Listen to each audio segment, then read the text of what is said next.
So what do you call yourself? Welcome to the LaTangela Show.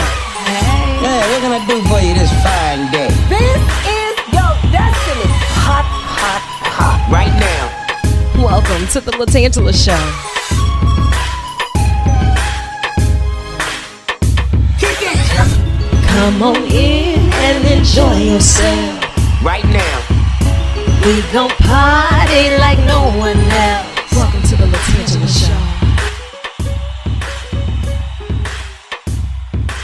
Hi, and welcome back to another edition of the LaTangela Show podcast. You know, it does my heart well to have this time together, especially when I can get the best of the best in the hot seat and on the tan line. I have a lot of questions that need answers, and being that we're fresh off of National Stress Awareness Month, dear April, right? We're walking into something completely different that may not hit our doorsteps in one facet, but in another it does. For the woman that we love that may be dealing with things, we need to normalize the conversation. And that's one of the jewels of being able to have this podcast and to be able to talk about all things. May being Maternal Mental Health Awareness Month. I had to get the heavy hitters in, and you see the logo, Women's Hospital, the best of the best. Today, we're going to kick it off with Dr. Kelly Cannon. How are you? Hi, thank you. I'm doing well. Thank you for having me. Anytime. And Dr. Anarique Flatchaws, how are you? I'm doing well, thank you. Again, thank you for having us here today. Anytime. I want you to think of this as an extension of your office. So many different things come across your desk, but being the medical director of Women's Behavioral Health Center, tell me a little bit about some of the things that you deal with on a day-to-day. Yeah, so we deal with all facets of women's mental health, whether that be during pregnancy, postpartum, even later life issues, cancer, a number of mental health issues. So we really just do everything soup to nuts.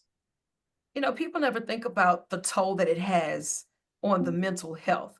You walk in, maybe it's not even the diagnosis itself, it's just the testing that causes another amount of stress. It could just be the what if that lingers and make you feel different. And if you don't know what to say or how to say it, it wears on you one way or the other. And I know, Dr. Cannon, you keep your hands busy as the director of inpatient psychiatry for Women's PMHU. Tell me a little bit about the things that you deal with on a day-to-day. Yeah, I would love to. So we have at Women's Hospital, we have opened the first inpatient perinatal mental health unit in the state of Louisiana. And That's we are so amazing. excited to have this special unit that has been designed specifically to be able to provide inpatient psychiatric care for women who are pregnant and up to 1 year post-pregnancy or postpartum. And this has been a great, need for these mothers, for these women to have a place to be able to come and get care. And what's been wonderful about it being at Women's Hospital is we've been able to design this unit to be able to meet the specific needs, both psychiatrically and medically, for these patients. Right. And Women's Hospital has been a staple in the community for so long. I was born at Women's Hospital. It wasn't that long ago, but you see what I'm saying, Mhm. right? And then Absolutely. turnkey in 2020 when I had medical issues and they had to remove a fibroid that was 17.2 pounds. Women's Hospital was there for me then, and all of that made me feel some type of way. I didn't know what questions to ask. I couldn't go home and ask. I couldn't come to work and ask. I didn't want to sound like I was sitting on my soapbox. But when you're dealing with that, did you get your steps in today, mental, physical, spiritual, whatever that looks like? How do you help us get to a starting point to be able to start sorting through those emotions and to even see how we fill out the application, say I might need your service? So one of the things that we usually recommend is that people reach out to their providers, especially if they are experiencing problems with dealing with depression, anxiety. They're just really having a hard time. We want people to know that they can reach out for care, and either in the outpatient setting, and if it's severe enough, then they can come into the hospital. How important is it that we do have a primary physician or someone that we have constant contact with? Because often we only go to the checkups if we need it, and we're not talking to anybody in between time, trying to figure out Dr. Google here and there. hmm Yeah, it's good to have an established provider that you trust, somebody that you can easily relate to and, really understands you well, that rapport can be so important, and it really does help, because then that physician or provider can also know when is a patient needing more, when is a patient needing counseling, medications, is it severe enough that we're needing to look at to getting inpatient hospital care. So really finding that provider is so important, just to be able to have somebody that you can see regularly and feel comfortable with. For the both of you, you stated that this is the first in the state and is one of few in the country.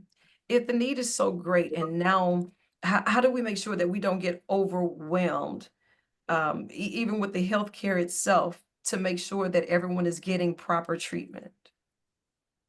Yeah, and it's such a continuum of care, and women's has been really on the forefront of establishing not only that we have this unit, but also in establishing other levels of care. So when women are not able to respond well enough on an outpatient basis or through their primary care physician, we now have this resource that is so unique.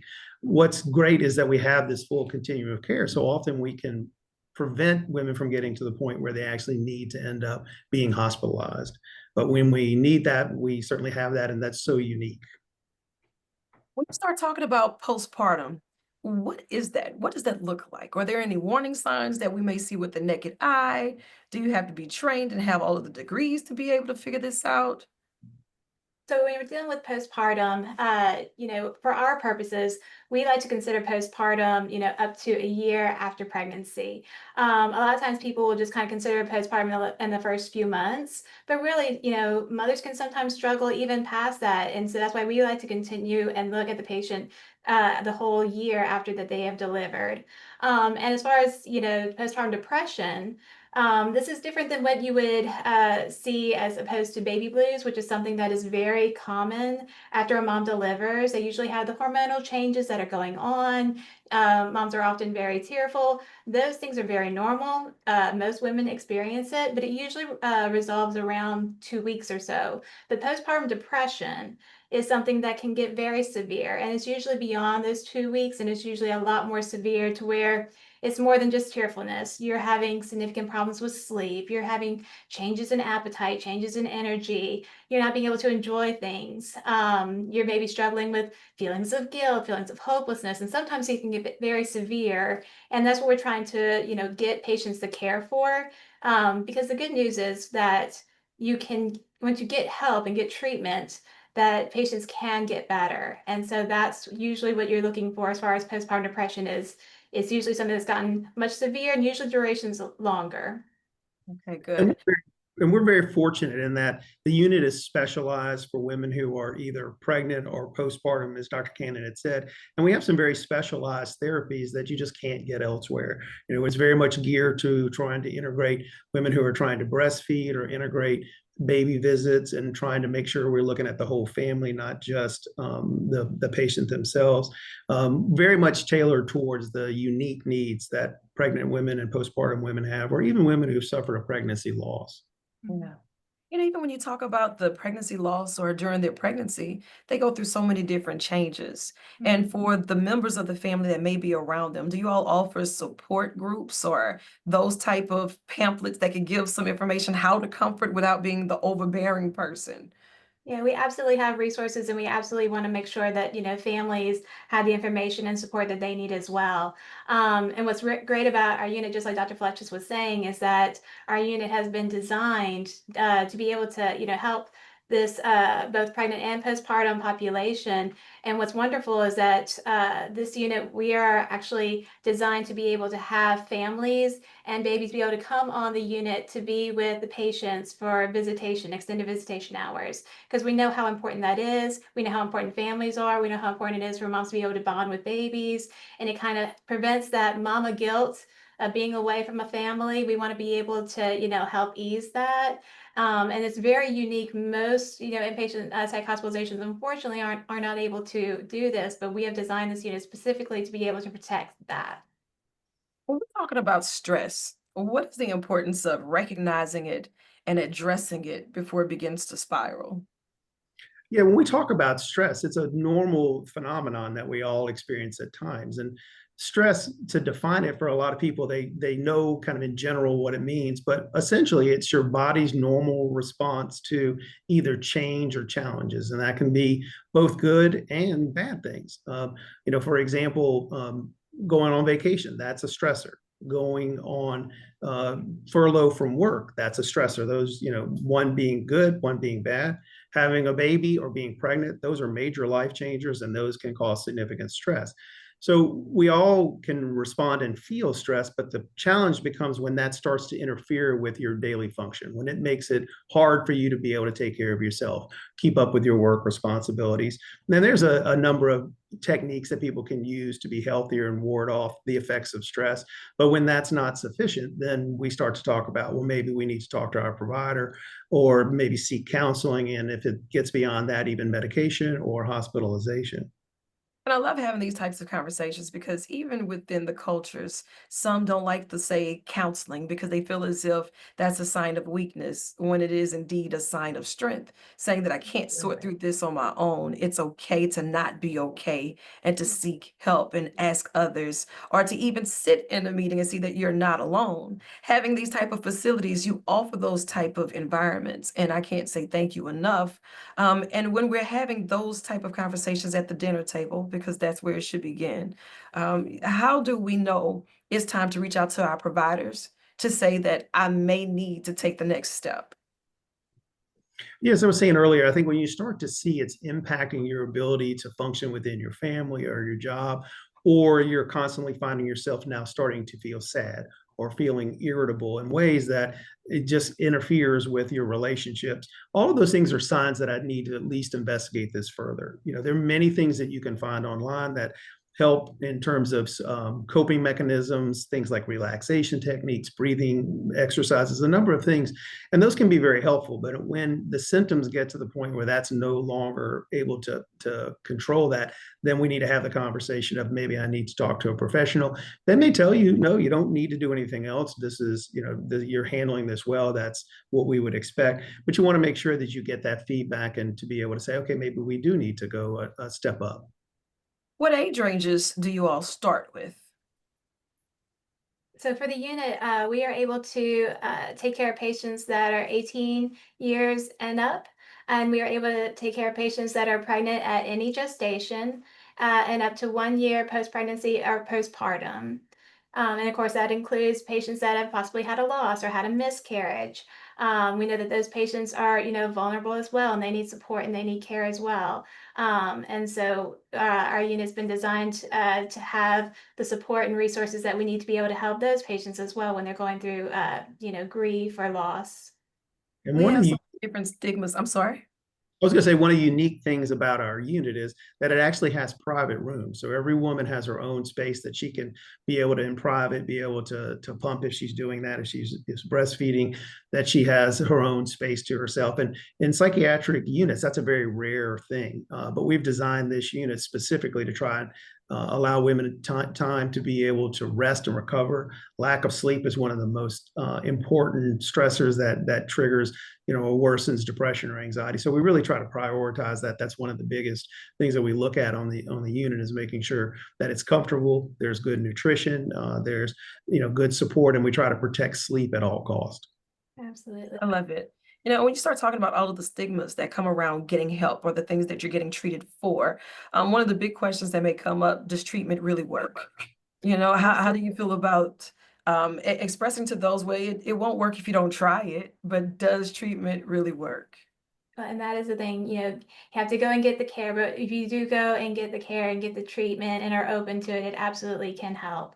And as far as the stigma goes, it's one of the beautiful things about our unit is that, it can be so isolating. And for women when they're going through this, they, oftentimes, don't want to say anything. They're embarrassed, or, they feel it would be a sign of weakness, or they're not a good mother. But being this unit, you have women that are possibly going through different, journeys in life. They're dealing with different things, but they usually can all relate to something. And it really does help them with realizing, oh, I'm not the only one. And it's okay that I need this help right now because others do too, and that's okay. And it really does help with making women feel more comfortable with being able to get that care. And the That- unit really has, and the unit has really been pretty much 50% pregnancy and 50% post-pregnancy, so that there's a group that are other individuals there that any woman can really relate to who's going to be on that unit. So it's not just pregnancy or just postpartum. If you both had to pick a highlight of working with this unit and bringing this to Louisiana and offering these services and knowing that you are a beacon of light, what would it be? Doop, doop, doop, doop. I would have to say, I think we are, it was a perfect place to have this unit because we are at Women's Hospital, which has always been dedicated to women and infant health. And so our staff has been, so dedicated to these mothers and to these women. And the fact that we are able to offer not just the psychiatric care, but we're able to address all the obstetrical care and needs as well. Every patient that is on the unit is able to be seen by an OB-GYN, an obstetrician gynecologist, so that if they're if they're pregnant, they're needing fetal monitoring, they're able to get all those needs met as well. This is something that's so unique that, most hospitals are just not able to offer these services, but we're able to give those mothers the relief that they know that they're getting the care that they need and the baby's getting care that they need as well. So it's just been the perfect atmosphere to be able to provide this, excellent level of care. And it's just been so needed. I'm just so honored to be a part of it.